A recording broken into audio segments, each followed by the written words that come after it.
में रखे कि कोई भी पार्टी आकर, कोई भी टेक्नोक्रेट आकर, कोई भी साइंटिस्ट आकर ईवीएम को हैक कर कर बता दे। ये तो गए ही नहीं, ये नहीं गए। मान्यवर, ये सिर्फ प्रेस में आरोप करते, ना अदालत में जाते हैं, ना चुनाव आयोग के पर जाते। मान्यवर, मगर एक्सपर्ट भी नहीं गए। आप कोई एक्सपर्ट भेज देते भैया, एक्सपर्ट भी नहीं भेजा। और मान्यवर, 2017 में फिर चुनाव आयोग इस निर्णय पर पहुंचा कि आने वाले सब चुनाव ईवीएम से होते हैं। अब चुनाव आयोग ने तो निर्णय कर दिया, मगर मैं भी साहब थोड़ा ज्यादा सोचता हूं। तो मैंने सोचा साला ये चुनाव आयोग कहता है कुछ नहीं हो रहा है, कुछ नहीं हो रहा है, तो ये लोग आरोप क्यों लगा रहे?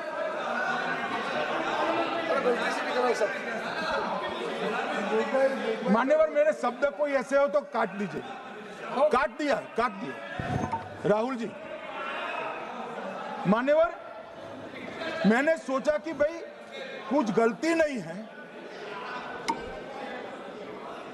मान्यवर, कोई गलती नहीं है तो ये लोग विरोध क्यों कर रहे? फिर मुझे याद आया कि मान्यवर, जब इनके जमाने में चुनाव होते थे, बिहार और यूपी में सरकारें बनाती होती थी, पूरे के पूरे वोट के बक्से हाईजैक कर लिए जाते थे। ईवीएम आने से ये बंद हो गया, ईवीएम आने से बंद हो गया। और मान्यवर, चुनाव की चोरी बंद हुई है, इसलिए पेट में दर्द हो रहा है। ईवीएम का दोष नहीं है, चुनाव जीतने का तरीका जनादेश नहीं था, करप्ट प्रैक्टिसेस थी, इसके कारण चुनाव जीतते थे। अब आज ये पूरे एक्सपोज हो चुके हैं। जब जनादेश पर चुनाव होता है तो आप जीत सकते हो, जीतो, स्वागत है उसका, मगर जब हारते हो तो अन्य कारण बताना, जैसे पहले मैंने कहा, ऐसा बताना, ये ठीक नहीं है। मान्यवर, कल मैंने लीडर ऑपोजिशन का भाषण स्वयं यहां बैठकर सुना है। पूरा भाषण उनका धागों में उलझ गया, थ्रेड्स में उलझ गया। मान्यवर, ये कहते हैं पीएम का शेड्यूल देखकर चुनाव आयोग चुनाव तय करता है। मेरा सभी सांसद महोदय से करबद्ध निवेदन है कि चुनाव होने के पहले के 1 महीने पीएम का शेड्यूल, और पीएम को लगभग 24 और 16 कितना होता है, 40 महीना हो गया। इसमें से किसी भी 1 महीने का शेड्यूल दिखाओ। पीएम की गति ही इतनी है, कोई भी महीना उठाओगे तो इतने ही प्रवास करते हैं। मानवर, इसको चुनाव का कोई लेन देन नहीं है। हमारे प्रधानमंत्री जनसंपर्क में आजादी के बाद सबसे ज्यादा प्रवास करने वाला प्रधानमंत्री। और मैं जानता हूं साहब, मैं जानता हूं नरेंद्र मोदी जी को 2001 से मैं बता सकता हूं, एक भी दिन की छुट्टी नहीं, एक भी वैकेशन नहीं, लगातार जनता का काम करना। मैंने कभी नहीं देखा उनको वैकेशन में। कई बार इनका अनुकरण करने का प्रयास करते हैं तो बीपी बढ़ जाता है। इतना ये फिर रूठ जाएंगे फिर। मान्यवर, ये पूरी चर्चा चुनाव सुधार पर थी। मैंने आज ये भी जांच करा,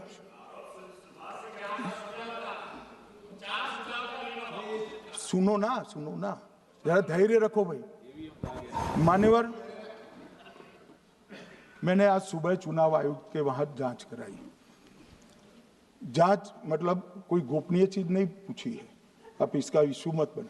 मैंने ये पूछा कि चुनाव सुधार के लिए मई 2014 के बाद कौन सी पार्टी से कितने आवेदन आपको मिले, क्योंकि चुनाव सुधार जो करना है इसकी प्रक्रिया क्या है। मान्यवर, चुनाव सुधार सभी राजनीतिक दलों के साथ चर्चा कर चुनाव आयोग भारत सरकार के विधि मंत्रालय को भेजता है, और विधि मंत्रालय इसका कानून बनाकर संसद के सामने रखता है। ये प्रक्रिया है।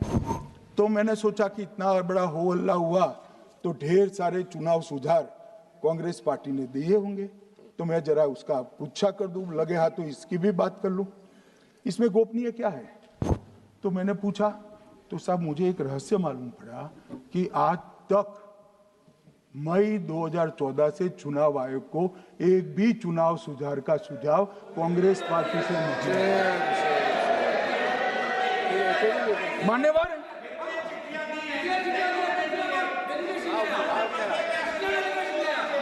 बैठे मैं बताता हूं मान्यवर। मैं जवाब पूछोगे क्या?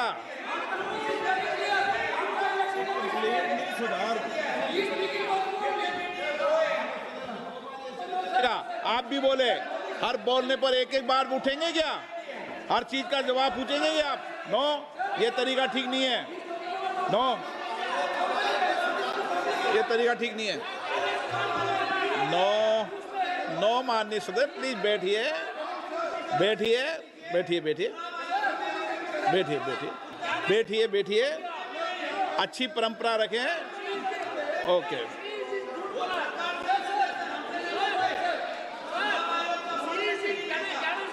नो नो प्लीज, हर 2 मिनट में उठते हैं। अच्छी है।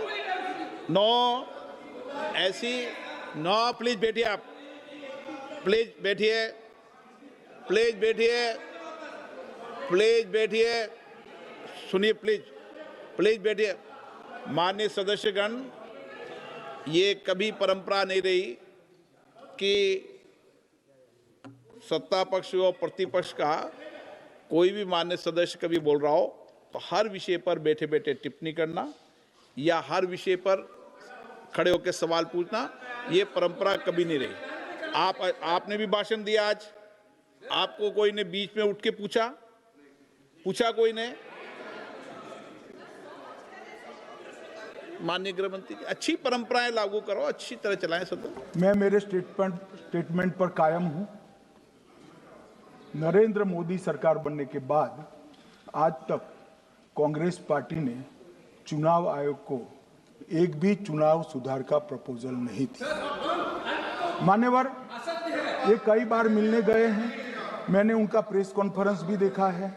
उनका प्रेस कॉन्फ्रेंस था चुनाव प्रक्रिया के अंदर उनका जो डिस्प्यूट है वो ऑन गोइंग इलेक्शन में इसको रजू करने का। चुनाव सुधार जो होता है, चुनाव के पहले चुनाव के नियम जो तय होते हैं, इसके लिए सभी दलों को बाकायदा पत्र लिखा जाता है और कोई मांगे तो उसको समय भी देना पड़ता है। ये दो अलग चीज है। माननीय गृह मंत्री, मान्यवर, 1 मिनट। गृह मंत्री, माननीय सदस्यगण, सदन का समय माननीय गृह मंत्री जी के वक्तव्य की समाप्ति तक बढ़ाया जाता है। माननीय गृह मंत्री जी। मान्यवर, कर विपक्ष के नेता ने 3 सवाल पूछे थे और 4 सुझाव दिए थे। पहला सवाल था मुख्य न्यायाधीश को चुनाव आयोग चयन समिति से बाहर क्यों निकाला गया, पहला सवाल था। दूसरा सवाल था दिसंबर 2003 में कानून बदलकर चुनाव आयोग को पूर्ण प्रतिरक्षा क्यों दी गई, और तीसरा शार्प क्वेश्चन था सीसीटीवी फुटेज 45 दिन में नष्ट करने का कानून क्यों लाए। कानून नहीं लाए हैं, सर्कुलर चुनाव आयोग ने इश्यू किया है, मगर ठीक है, हार्द में समझ रहा हूं, ये क्यों कर रहे हैं। ये 3 इसके जवाब थे। मान्यवर, मैं इसमें से सबसे पहले सवाल का जवाब देना चाहता हूं। मान्यवर,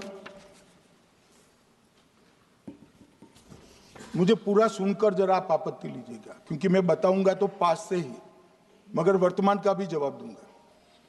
मान्यवर, 73 वर्ष तक इस देश में चुनाव आयोग की नियुक्ति का कोई कानून ही नहीं था। माननीय सभी सदस्य ध्यान से मुझे सुने,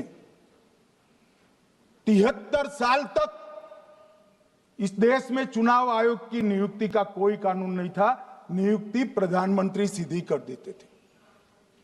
और मान्यवर, मैं आज ये पूरे देश को बताना चाहता हूं कि टोटल अब तक जितने चुनाव आयुक्त हुए और जितने मुख्य चुनाव आयुक्त और चुनाव आयुक्त, ये सभी इसी प्रकार से हुए। अब 2003 के कानून पर मैं बाद में आता हूं। 1950 से 1989 चुनाव आयोग एक सदस्यीय था। प्रावधान क्या था? कोई कानून नहीं था।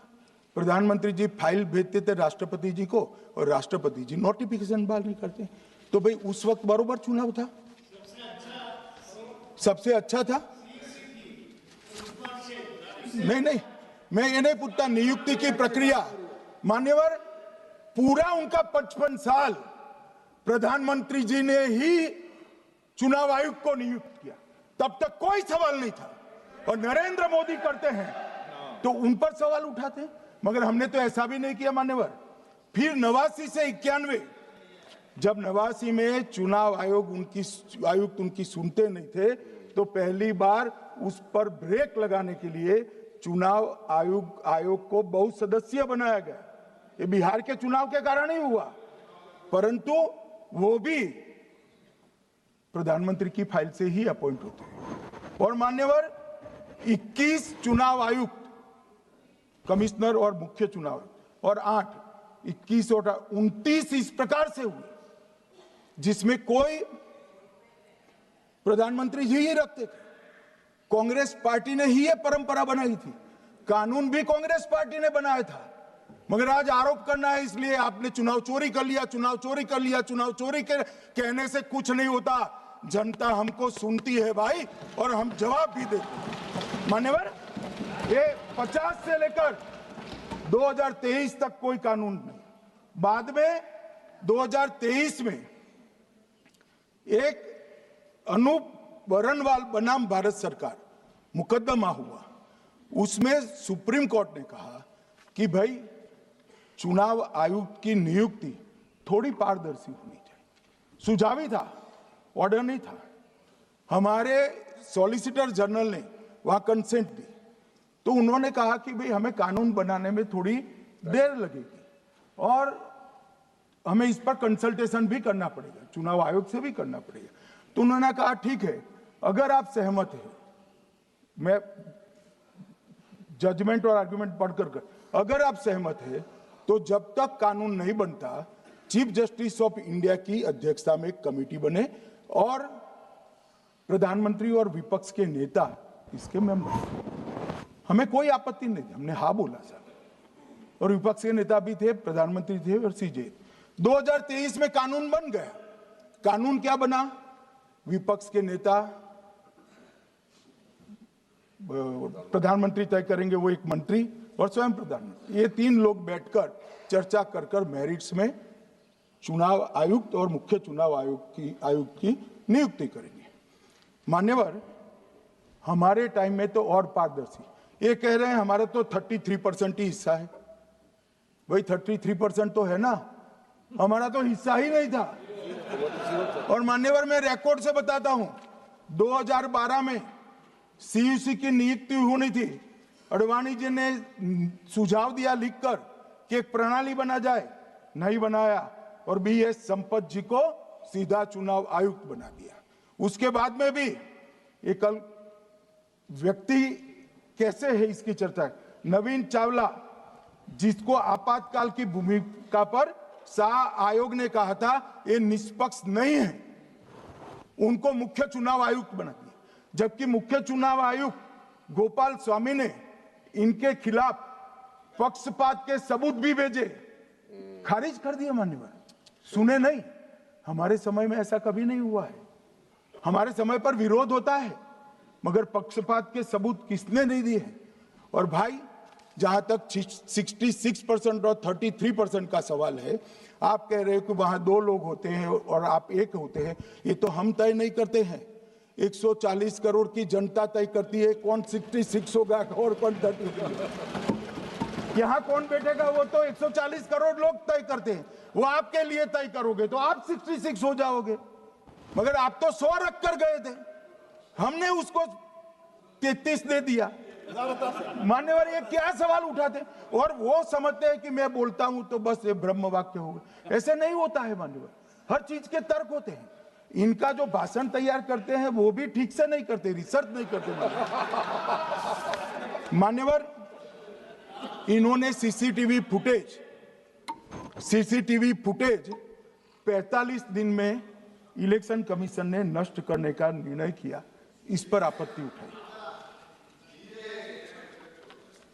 मान्यवर, जन प्रतिनिधित्व अधिनियम 1951 की धारा 81 में एक प्रावधान है।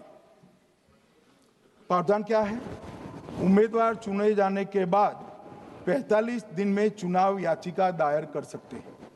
45 दिन के बाद इसको कोई चुनौती नहीं दे सकता। ये नियम 1991 में बना, तब उस वक्त सीसीटीवी फुटेज नहीं था। सीसीटीवी फुटेज बाद में चुनाव आयोग ने एक सर्कुलर से रूल्स में बदलाव कर ऐड किया। अब किया क्या है चुनाव आयोग ने? सीसीटीवी फुटेज का जो रिकॉर्ड है उसको जन प्रतिनिधित्व अधिनियम की 1951 की धारा 81 के साथ संरक्षित किया है, मतलब अलाइन किया है कि 45 दिन के बाद कोई डिस्प्यूट की प्रोविजन ही नहीं है एक्ट में, तो 45 दिन के बाद ये सीसीटीवी फुटेज क्यों रखना चाहिए? अब इतनी सादी समझ नहीं है सब। मैं क्या कर सकता हूं? सब समझ के कोई इंजेक्शन नहीं होते जो भड़ाम से दे दिया। मान्यवर, ये धारा 81 1951 से है, मगर पहले पर्चियों से होते थे तो पर्ची के लिए थी। अब सीसीटीवी फुटेज का कैमरा आ गया तो सीसीटीवी फुटेज ऐड कर दिया। मान्यवर, उन्होंने कहा, और इस वक्त जब सीसीटीवी फुटेज जब प्रक्रिया में ऐड किया, तब स्पष्ट चुनाव आयोग ने कहा था कि सीसीटीवी रिकॉर्डिंग संवैधानिक दस्तावेज नहीं है, ये आंतरिक प्रबंधन है। किस चीज का आंतरिक प्रबंधन? कि चुनाव सीज होने के बाद कोई पुनः मतदान की अर्जी करता है कि भाई ये मतदान मथक में चुनाव ठीक नहीं हुआ, तो चुनाव आयोग जो निर्णय करता है वो सीसीटीवी फुटेज के आधार पर करता है। पहले मौखिक करता था, टेक्नोलॉजी आई, सीसीटीवी फुटेज स्वीकार कर लिया। अब ये आंतरिक प्रबंधन के लिए है मान्यवर। फिर भी चुनाव आयोग का जो निर्णय मैं बताता हूं, उन्होंने कहा सामान्य जनता को एक्सेस होना चाहिए। रूल्स बनाया गया है, सामान्य व्यक्ति सीसीटीवी फुटेज उच्च न्यायालय में जाकर 45 दिन के अंदर ऑर्डर करा सकता है। अब ये कहेंगे 45 दिन में जजमेंट नहीं आएगा, मगर उच्च न्यायालय इतना ऑर्डर कर सकता है कि सीसीटीवी फुटेज आप डिस्ट्रॉय मत करना। मान्यवर, राजनीतिक दलों को एक्सेस देने का उन्होंने प्रावधान करा है, तो वो चुनाव को चैलेंज करे राजनीतिक दल 45 दिन के अंदर। ऑटोमेटिक जो चुनाव चैलेंज होता है मान्यवर, उस